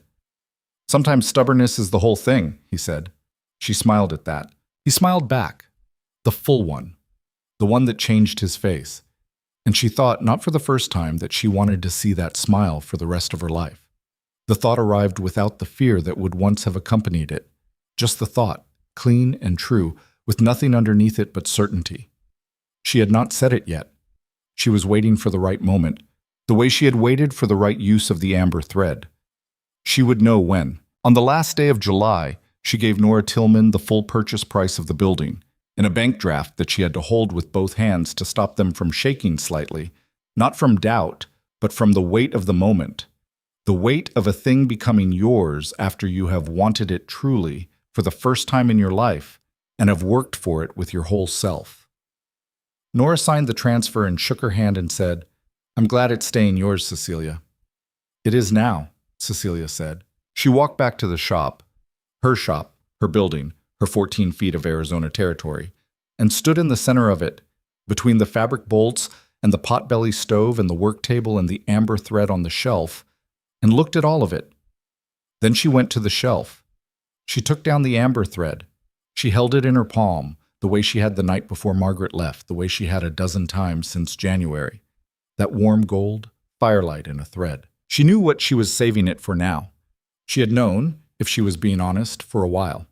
She put it in her pocket, not back on the shelf, and went to the door and turned the sign and stepped out into the August coming heat of a Silver Mesa afternoon. The mountains were doing nothing dramatic.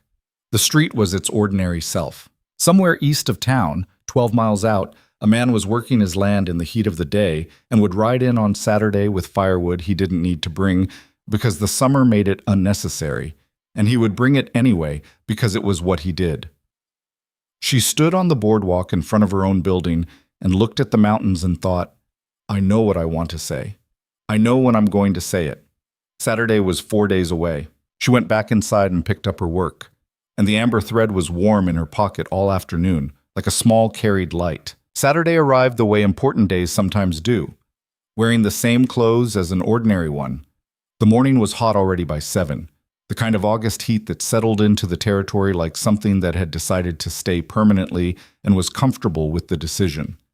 Cecilia opened the shop at her usual hour, made her coffee, and sat at the work table with the amber thread in her pocket, which was where it had been for 4 days. She had moved it from her work apron to her everyday dress to her nightstand and back to her pocket with the consistency of someone keeping track of something they didn't want to put down. She had thought, in the days since the purchase, about what she wanted to say and how she wanted to say it. She had composed versions of it in her head while doing finish work on the hotel linens, while measuring Clara Byers' progress on a set of alterations, while lying awake in the August heat that even nighttime didn't entirely relieve. Some versions were elaborate, some were simple. She had decided, finally, that simple was right, that she had spent enough of her life hiding important things inside complicated sentences, and that what she had to say to Kaylin Runningwater on this particular Saturday deserved to be said plainly. Clara came in at 8 and worked quietly through the morning, demonstrating the quality that Cecilia had come to appreciate most in her. She had good instincts about when conversation was welcome and when it wasn't, and this morning she seemed to understand without being told that Cecilia was somewhere else in her head, and left her there. By noon, Clara had finished the day's alterations, collected her pay, and gone home with a cheerfulness that Cecilia found, in her current state, genuinely touching. She ate lunch alone. She straightened things that didn't need straightening. She looked at the mountains through the window. At 4 o'clock, she heard his footsteps on the boardwalk. She had stopped telling herself she hadn't been listening for them. She had been listening, and they arrived, and she set down the piece she'd been pretending to work on and stood up. He came through the door with the canvas coat over one arm. Too hot to wear in August, but he'd brought it to look at a seam she'd offered to reinforce. And he was carrying something else, too, a small cloth-wrapped package that he set on the work table before she could register what it was. "Before you say anything," he said. She looked at the package, then at him. "I wasn't going to say anything yet."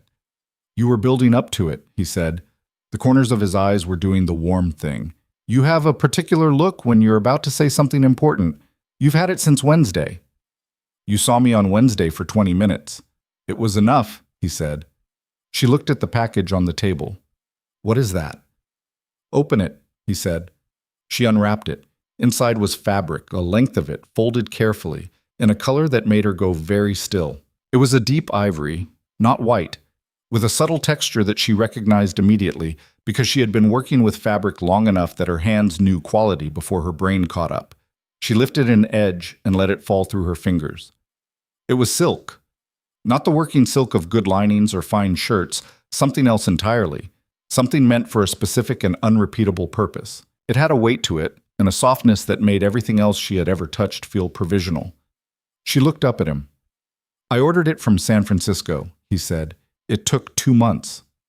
Kaylin, I know what you're going to say, he said, and his voice had shed its usual evenness, not entirely, but enough that she could hear something underneath it. Something that was not uncertain exactly, but was less armored than his usual presentation. You're going to say you have something to tell me, and I have something to ask you. And I thought, he paused. I thought maybe we'd been careful with each other long enough. She looked at the silk in her hands. She looked at him.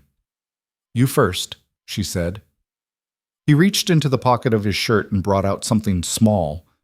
A ring, she could see, plain and gold, the kind of ring that a man bought when he had thought about something for a long time and had decided. He set it on the work table beside the silk, not offering it, just placing it where they could both see it, which was a Kaylin running water kind of gesture. No theater, no performance, just the thing itself made visible. I want to marry you, he said. I have wanted to marry you since November, which I didn't say then because you weren't ready and I wasn't certain it was mine to want yet. I'm saying it now because you bought your building and you are exactly who you are going to be and I don't want to wait anymore. He looked at her with everything unguarded. All the months of careful attention opened up at once.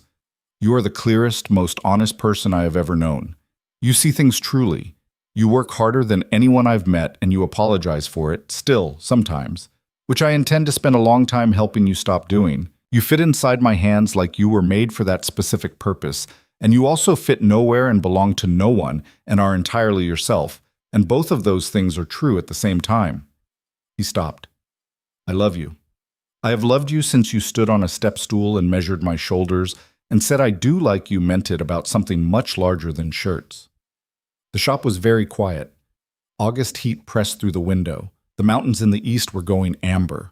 Cecilia stood at her work table with silk in her hands and a ring on the table in front of her and the amber thread in her pocket and the full accumulated weight of the last 14 months, every Saturday, every cup of coffee, every silence that had been comfortable rather than empty, every time he had said her name like he was paying attention to it, pressing against the inside of her chest. She put her hand in her pocket. She took out the amber thread. She set it on the table beside the ring. He looked at it. He looked at her. I've been saving this, she said, since January. I kept telling myself I was waiting for something worth using it on. She paused. I knew for a while what that was. I was waiting until I was sure I had enough of myself, to say it from a full place instead of an empty one. She looked at the thread, the ring, the silk. I love you, she said. I have loved you since the night you told me I fill things in you that have been empty for a long time, because that is the truest thing anyone has ever said to me, and also because I felt exactly the same way and had been too frightened to name it. She looked up at him. I'm not frightened anymore. Not of this. He was looking at her with the fullest version of that expression, the one she had been cataloging and storing and living on. The one that said, you are the thing I have been paying attention to, and I find everything I look at worth seeing. Yes, she said, I'll marry you. He came around the table. He did not pick up the ring first. He came to her first, and he cupped her face in both hands with that careful, impossible gentleness, and he kissed her the way he had kissed her in April, slowly and with everything in it, and she put her hands against his chest and felt his heartbeat, which was fast, faster than she had expected from a man who was composed about most things, and she thought, he was nervous. He brought the ring and the silk, and he stood there and told me everything true about himself, and he was nervous, and she loved him for it more than she had already loved him, which she would not have thought possible 4 minutes earlier. When he stepped back, his hands were still at her face, and he picked up the ring from the table and put it on her finger, and it fit. She looked at it, that plain gold circle on her small hand, and thought about him ordering silk from San Francisco and finding a ring that fit a woman's hand he had learned by holding it over the better part of a year, and thought, he has been paying attention to every particular of me for 14 months. This is what it is to be known. We should sit down, she said, because her knees were doing something unreliable. Yes, he said, and he sounded like himself again, mostly that low, measured voice, but with something warmer underneath it now, something that had stopped being careful. He pulled a chair back from the work table, and she sat, and he sat across from her, and they looked at each other in the hot August afternoon light of her shop. Her building, hers, with the fabric bolts and the stove and all of it, and started laughing at the same moment, quietly at first, and then less quietly. The release of two people who have been very serious about something important for a very long time and have finally come out the other side. San Francisco, she said when she could speak. You ordered silk from San Francisco. I wanted it to be right, he said. It's the most beautiful fabric I have ever held, she said. What did you think I would do with it? I thought you would know, he said. You know things like that better than I do. She looked at the silk. She already knew. She had known the moment she touched it, the way she always knew with fabric.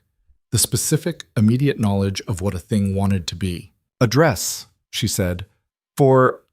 She looked at the ring, looked at him. For whenever. Whenever you want, he said. There's no hurry.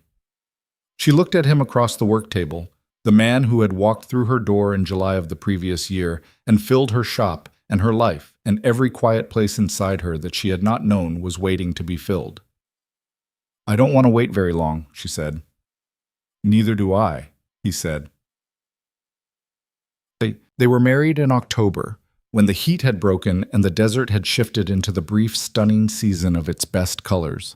The scrub gold and rust, the mountains a deep purple against a sky so blue it looked painted. The ceremony was performed by the territory judge, a practical man named Cole, who had married a substantial number of Silver Mesa's inhabitants over the years and had developed a version of the words that was brief and genuine and contained nothing superfluous, which suited both of them.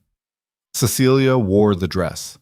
She had made it herself over the 6 weeks between August and the wedding, working on it in the mornings before the shop opened and sometimes in the evenings when the light was right. She had worked with the San Francisco silk the way she worked with everything important, with complete attention, with the patience to unpick and redo rather than accept less than right, with the specific love of the craft that had been her one reliable constant through all the years of making herself small.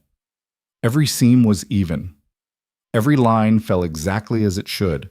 It was the best thing she had ever made. It was ivory with a slight rose undertone in certain lights, fitted through the bodice and softer through the skirt, with sleeves that ended at the wrist, and the amber thread worked into the collar in a pattern so small and precise that you had to be close to see it. She had done it at night, by lamplight, the thread catching the light exactly as it had on the shelf for 9 months. That warm gold, like held fire. Lucy Alcott, when she saw it, stopped speaking entirely for a moment and then said, Cecilia Hartwell, you made that.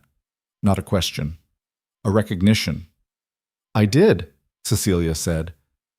That's the most beautiful dress I've ever seen, Lucy said, and I want you to know that I will say that plainly to anyone who asks and some people who don't. Pete Marlowe came. Clara Beyer came with her family, and Clara cried happy tears from the second row, which Cecilia found genuinely touching. Judge Cole read the words. Kalen stood beside her at the front of the small assembly. He was wearing a suit she had made for him. Dark wool, properly fitted, the first suit that had ever fit him in his life. And he looked at her when she came to stand beside him with an expression so unguarded and complete that she had to take a breath before she could say her part. She said her part. He said his. Judge Cole pronounced them married in the practical, direct way he pronounced everything. Kalen tilted her chin up the way he had that April evening. That same gesture, the one that had started everything, or finished it, depending on which way you counted, and kissed her, and the small assembly made the kind of sound that assemblies make when something true happens in front of them. Afterward, Lucy organized the reception in the hotel dining room with the efficiency of a woman who had been waiting for an occasion worthy of her planning abilities. And there was food, and there was music. A fiddle player, and a man with a banjo who knew how to play together. And Cecilia danced, which was something she had not done since before Thomas, and which she had forgotten she knew how to do. She danced badly. She did not apologize for it. Kaylin did not dance. He stood at the edge of the room and watched her with the expression she had come to think of as hers. That particular quality of attention that was also a kind of holding. And when she came back to him breathless and slightly undone from a reel that had gotten faster than anticipated, he handed her a cup of water and said, "You're good at that." "I'm terrible at that," she said. "You were smiling the entire time," he said. "That's good at it." She drank the water and looked at the room. At Lucy managing the buffet with one hand and a conversation with the other. At Clara eating cake with the wholehearted commitment of someone 17 years old at a party. At Judge Cole in the corner telling Pete Marlowe a story that seemed to involve a considerable amount of gesturing. And thought about the woman who had arrived in this town 2 years ago with $43 and a sewing kit and the hollow feeling of someone who had stopped expecting to be seen. She looked at the ring on her hand. She looked at Kaylin. "I want to show you something," she said. He followed her out of the hotel, through the Saturday evening street. People nodded. A few called congratulations. Old Bill Alcott from the hardware store tipped his hat with an expression that had traveled some distance from the implication-laden weather commentary of the previous winter. And she led him to the east end of the street where the buildings thinned and the desert opened, the place where they had stood in April and watched the sun go down, and she had finally said the true thing. The evening was cooler than April, with an edge of autumn in it, and the mountains in the last light were doing the amber to copper to purple sequence that she had watched for 2 years and never stopped finding extraordinary. "I want to ask you something," she said. He was standing beside her, that familiar warmth alongside her, that reference point. "Ask." "The porch at the claim faces east," she said, "for the mountains at dawn." "Yes," he said. "I want that to be where we live," she said. "I want to see the mountains at dawn from that porch. Not every day. I'll need to be in town. The shop needs me here, and we can work it out practically. We're both practical people. But I want that to be home. The real one." She paused. "If you want that too." He was quiet for exactly the right amount of time. The amount of time it took him to receive something fully, which she had learned was different from hesitation. Then he said, "I built the porch facing east because I thought someday someone would stand on it with me, and it should be worth their while." She looked at him. "You built it facing east for someone you hadn't met yet?" "I built it facing east because the view was beautiful," he said, "but I thought about the someone." She looked at the mountains, which were completing their evening transformation into the deep purple that came before the dark. And she thought about a 24-year-old man standing in the desert with $40 and a deed and building a porch toward the light. "I'll be there," she said. "I know," he said. No. They worked it out practically, as she had said they would, because they were both people who understood that love was not an excuse to stop being sensible, but rather a reason to be more so. Clara Beyer took on more responsibility at the shop, moving from 3 days to 5, and Cecilia arranged her heaviest client work for the days she spent in town, Monday through Wednesday, most weeks, and rode the 12 miles home on Thursday evenings, when the sun was lower and the desert released its heat into something she had come to love, the specific quality of a warm afternoon giving way to a cool night, the smell of the scrub changing with the temperature. Home. She had started calling the claim home without noticing the exact moment she did it, and when she noticed she said it to Kaylin, and he said, "You've been calling it that since September." And she said, "Why didn't you tell me?" And he said, "I liked hearing it." She began keeping things there, fabric samples for reference, a small work table in the room off the kitchen that had been used for storage and became, with the removal of several things that could be stored in the barn instead, a room with a window facing south and good light all morning. She made things there in the early hours before the day required other work, small projects, things for the house, a quilt that she began in November and added to through the winter with the particular meditative quality that the best handwork had, each piece chosen and placed with care. Kaylin added a second chair to the east porch. He did it without saying anything, and she found it there one Thursday evening when she arrived after the ride in, and she stood and looked at it in the last of the evening light, the two chairs facing the mountains, and felt something in her that she could only describe as the sensation of a room that had been unfinished, finally receiving its last piece. She sat in the new chair. He came out with coffee. They watched the night come over the mountains. "I've been thinking about the shop," she said. "What about it?" "I want to expand," she said. "Not the space. The building won't allow it without significant construction. But the work. I've been doing alterations and commissions, and that's been enough. But I've been thinking about ready-made. There are women in this territory who can't afford custom work and can't make their own, and are wearing things that don't fit because there's no middle option." She turned her coffee cup in her hands. "I could make things in standard sizes, stock them, price them for accessibility." He was looking at her with attention. "That's a different business," he said. "It's a bigger business," she said. "It would require more capital investment and more help. Clara's good, but I'd need at least one more person." She paused. "I've been running the numbers." "Of course you have," he said. There was warmth in it. "It makes sense," she said. "The territory is growing. The population east of here alone has doubled in 3 years. There are women who need clothing and no one serving that need. When do you want to start?" "Spring," she said. "I want to get through winter first and let Clara finish learning what she needs to know before I bring in someone new." "All right," he said. "You're not going to tell me it's too ambitious?" "Why would I tell you that?" She looked at him. "Thomas would have," she said. "My father would have said the same thing differently." "I know," he said, "but you're not asking them. And I've watched you build a business from $43 and a sewing kit for a year and a half." He paused. "If anything, I'd say your ambitions have been too limited." She laughed. He smiled. The mountains held their dark against the stars. "I love you," she said. She said it plainly, the way she had decided she would always say it, directly, without embedding it in longer sentences where it could hide. "I love you," he said. "The same way. Plain." Baatut. Winter at the claim was different from winter in town, and she had known it would be, but not known it in the full sense until she lived it. The desert cold had a clarity to it that the town's version, with its buildings and its horse-warmed streets, didn't quite achieve.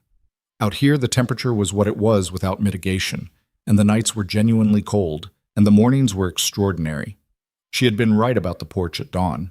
She woke before him most days, made coffee, and took it to the east porch while the sky was still doing the gray to rose transition, and she watched the mountains come into their morning colors with the particular private pleasure of someone who has found the one place in the world that belongs to them. She was standing on that porch on a January morning, almost exactly a year after Adaeze had arrived in the back of a wagon wrapped in blankets, when she heard the door behind her and felt the change in warmth that came when he stepped outside. He came to stand beside her, and she handed him his cup without looking, because they had done this enough times that the handoff was choreography by now. "It's colder than yesterday," he said. "Yes," she said. "Look at the eastern peak. There's new snow." He looked. There was a whitening at the high elevation that hadn't been there the day before, small enough to be subtle against the rock but clear once you saw it. "It'll come down to the lower slopes in another month," he said. "February snow at the claim isn't unusual." "I know," she said. "I was here last February." "You were in town last February," he said. "I was here on Saturdays," she said. "That counts." He made a sound she loved, that quiet, almost not there laugh, the one that escaped before he could decide whether to let it out. She had made him laugh that way regularly now, and each time still felt like winning something. They stood on the east porch with their coffee in the January cold, watching the light build on the mountains the way they had stood there through autumn and into winter, the two chairs that had become as natural as any other fixture of the place. The cattle were quiet in the pasture below. The scrub caught the first light in small, specific ways. She reached over and put her hand in his. He closed his fingers around it. "I want to tell you something," she said. "Tell me." She had known for 3 weeks. She had wanted to be sure before she said it. The same patience she applied to everything that mattered, the need to test the weight before putting her full self on it. She was sure now, had been sure for a while, but had also wanted to say it here, on this porch, in this light, which seemed to her the right place for things of this particular size. "We're going to need a third chair," she said. He was still. The particular stillness of him receiving something important, she knew that stillness, had learned to read it like weather. Then he turned to look at her. She looked back at him. His face was doing something she had not seen before, something that made his usual openness look contained by comparison, something that was not quite any single emotion, but was all of them at once, and she felt her eyes fill, not from sadness, but from the opposite of sadness, from the feeling of a thing completing itself.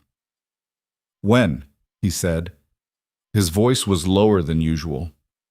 "July," she said. "If my estimate is right, August at the latest."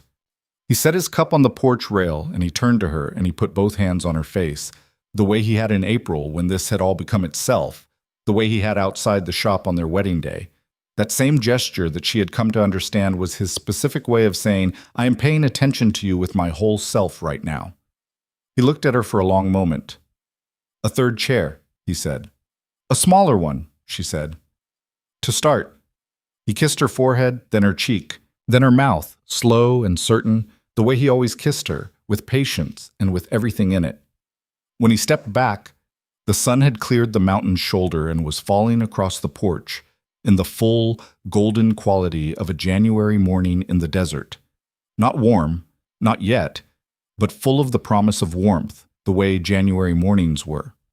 She thought about the girl in Abilene who had learned to be invisible. She thought about the woman who had arrived in Silver Mesa with $43 and the hollow feeling of someone who had stopped expecting to matter. She thought about the step stool and the measuring tape, and a man who had said, "I'd rather know about the cost of fabric," and had meant it about everything. She thought about all the rooms she had made herself small in, all the spaces she had vacated before she was asked, all the years of silence in all the wrong places.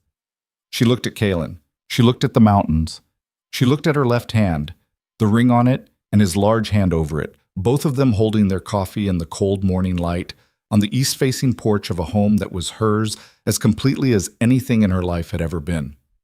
She was not small. She had never been small.